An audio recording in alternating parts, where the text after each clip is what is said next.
طب ما تيجوا نعمل النهاردة فكرة عبقرية. يلا بقى، كل اللي بتخاف من التحمير وطرطشة الزيت تيجي جنبي كده وتركن على جنبي، ويلا بقى نحضن على بعض احنا مع بعضينا الاخوات. بصي يا بنات، كل اللي بتخاف من طرطشة الزيت والتحمير، تعالي هقولك على حاجة حلوة. الفراخ النهاردة اللي عملناها مش هتصدقي عملناها ازاي وبطريقة عبقرية، وكمان طعمها جميل جدا جدا. الفراخ المسلوقة وكمان مشوية، يا سلام. يعني الفراخ دي يا ام عمر مسلوقة؟ ايوه، الفراخ دي مسلوقة تاخدي منها اطعم واحلى شوربة، وكمان شويناها. يعني عملنا الدبل مع بعض، عملنا شوربة فراخ مسلوقة وعملنا كمان الفراخ المشوية، بعيدا بقى عن القلي والتحمير وكمان الزيت الكتير. طب ما يلا بينا، يلا بينا. صلى على رسول الله عليه افضل الصلاة والسلام. معايا كده فرختين حلوين ملزلزين، رحت غسلتهم كويس جدا وحطيتهم في محلول النقع، اللي هو عبارة عن ليمون وخل، ورقتين من ورق اللوري والفلفل الاسود الحصى، وكمان معلقتين كبار من الملح، وحطيتهم مع بعض كده ودعكت بيهم الفراخ، وحطيت عليهم ميه وسبتهم قيمه نص ساعه. بعد النص ساعه شطفتهم كويس جدا جدا وحطيتهم في مصفى تصفوا، وزي ما انتم شايفين كده اهم الفرختين الحلوين. في الوقت ده كان معايا على النار حله فيها ميه، حاطه فيها بصل وطماطم وكمان واحده من الجزر وورقتين من اللوري وواحدتين من الحبهان وحبه فلفل اسود وحبه ملح. يا سلام يا سلام. لو عندك الفلفل الاسود حصى حطيه، عندك ناعم حطيه، مفيش مشكله. فراخ ولحوم يعني فلفل اسود، طبعا كلنا متفقين على كده. بس طبعا هتاخدي احلى شوربه عملناها مع بعض النهارده.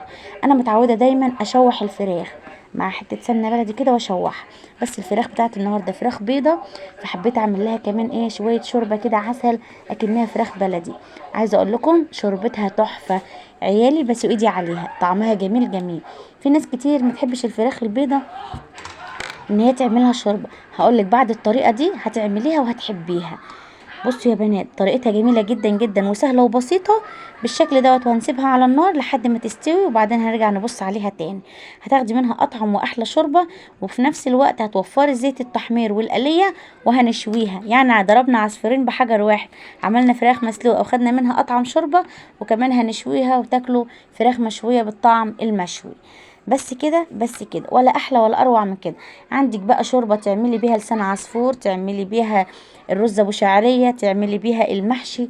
المهم ان احنا عملنا شوربه حلوه خالص.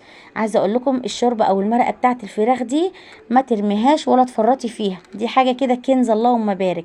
ده المرق بتاع الفراخ، تعمليها كده مع شويه رز بشعريه، تشربوها كده شوربه جميله جميله ولذيذه كمان. تمام تمام. عملنا الشوربه وسوينا الفراخ واستوت تماما. طب ما يلا بينا نشوف هنشويها ازاي. يلا بينا. ادي الفراخ بتاعتنا هنطلعها كده من الشوربه، ونجهز الصوص اللي هندهن بيه الفراخ المشويه بتاعتنا القمر الجميله دي. صلوا على رسول الله عليه افضل الصلاه والسلام. واللي لسه ما اشتركش في قناتي يلا فعلوا زر الاشتراك، وفعلوا زر الجرس عشان يوصل لكم كل اشعار بالفيديوهات اللي انا بنزلها. ما تنسوش تعملوا شير لكل اصحابكم وحبايبكم، ما تنسوش تعملوا لايك للفيديو الجميل دوت عشان يقدر يوصل لاكبر عدد من المشاهدات. في ناس كتير هتشوفوا فيديو بسيط جدا، ايه ده انت عملتي حاجه ده افتكاسات، معلش استحملوني. طبعا فيديو النهارده جميل بالنسبه لي وممتع وشيق، وحبيت اقدمه. طبعا كل ست بيت شاطره على راسي من فوق، بتعملي احلى الاكلات واحلى الوصفات، معلش استحمليني. كل البنانات الحلوين اللي بيساعدوا ماما، يلا يا بنات يا حلوين شوفوا الفيديو القمر بتاعنا النهارده. كل العرايس الشاطرين سنه اولى مطبخ، يلا يا اموره تشطري وشوفي الوصفه بتاعت النهارده جميله ازاي. بصوا يا بنات الصوص دوت هتعملوه بقى تزينوا بيه الفراخ اللي نعملها دلوقتي، تعملوا بيه الوراك، تعملوا بيه أجنحة الدجاج. يعني طبعا انا متعودة في كل الفيديوهات اديكم بدايل ونصايح.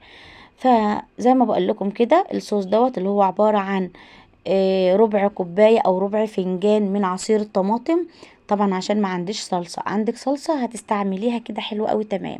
معلقتين كبار من الصلصة. تمام.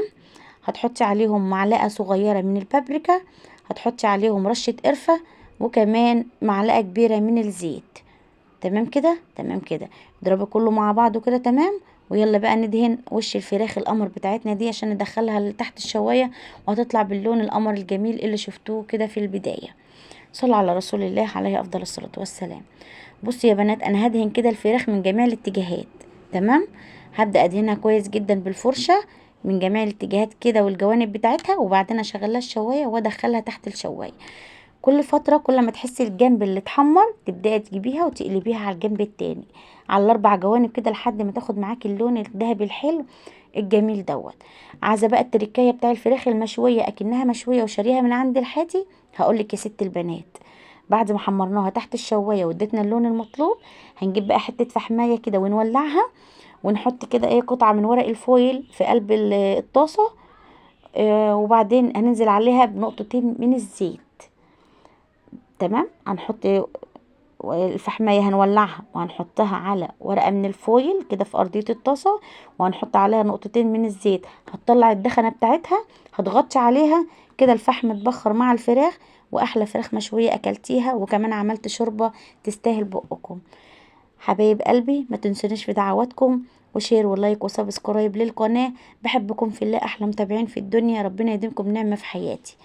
ربنا يا رب يجعل المحبة والمودة ما بيننا، ويجعل دايما قلوبكم عمرانة بالخير، ودايما بيوتكم مليانة بالدفى والود والإحسان. قولوا أمين يا بنات. ربنا يا رب ييسر حالكم وأحوالي. ما تنسوش تعملوا شير ولايك وسبسكرايب للفيديو الجميل دوت. أستودعكم الله الذي لا تضيع ودائعه. السلام عليكم ورحمة الله وبركاته.